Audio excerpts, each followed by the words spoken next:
Hey, bro, first off, very proud of you. Inspiration for all. What you're doing is truly amazing. It's just unbelievable what you're doing each and every day. Love following the videos. Here's a question I have for you. Have you come across any hikers who don't have electronic devices and, not having communication with the outside world? And how do you think that would be, not being able to do that? Of course, years ago, that was unavailable. Personally, I couldn't imagine doing it without, communicating with friends and family.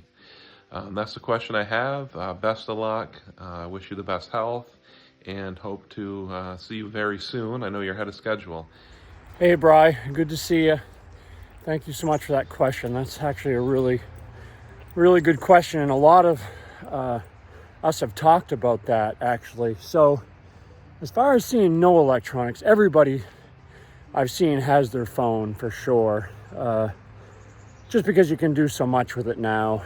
I mean, you can, obviously call and text and, communicate with your friends and family back home, but you can pay with it. I've probably used Apple Pay over 80% of the time, and make reservations online and things like that. So everybody has their phone, and then obviously they have a power pack too.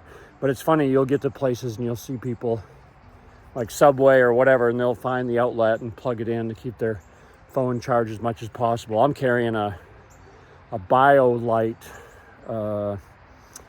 80K power pack, which is just under a pound. So, but some people just go with, a 10 or a 20K and try to save the ounces. You can get those down to, I think, like around 3 or 4 ounces. But everybody has a phone. But one thing we have noticed is that a lot of people will bring the AWOL guide.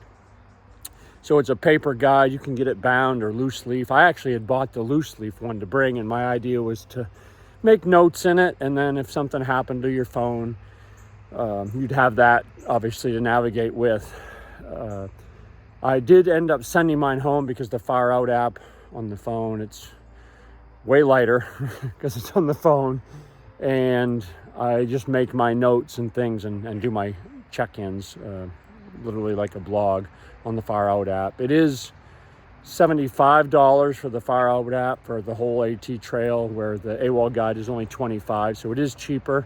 But that's probably the biggest difference between people that I find out here. As for doing it like in the 70s or 80s, man, I can't imagine. It would have been really difficult, obviously, because there was even places in the trail where I've had to look at the Far Out app and just to make sure I was going the right way. So you'd really had to take your time, and hopefully the markings and things were good. And you just had to get to payphones and hope somebody picked up.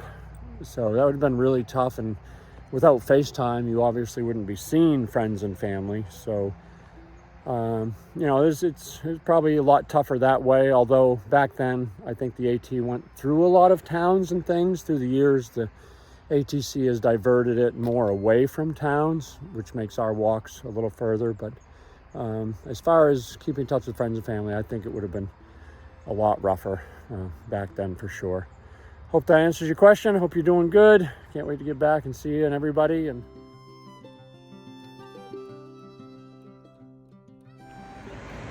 it is Thursday, August 15th, 2024, and our 0 day. My 5th 0 is coming to an end here in North Conway. Got a lot of hiking tomorrow ahead of us, and quite a bit of ascent as we make our way toward Maine. I think we're about 37 miles away from the Maine-New Hampshire border. So I'll get to bed a little bit early, but it was a good day to just relax. And I was sad to see my wife leave, but she had to get back. But it was good to see her after not seeing her for 4 months.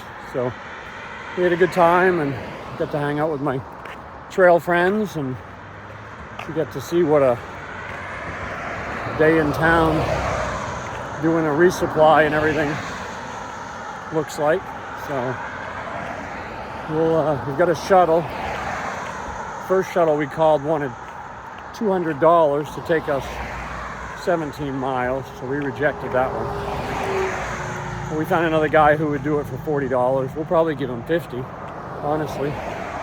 That'd only be $10 a piece, so he's gonna get us around 9 a.m. and we'll get up to Pinkham Notch about 9:30 or so and head north. So I will check in with you guys tomorrow morning. Hope your week's going well, and one more day of work before the weekend. I'll see you on the AT in the morning. Have a good night.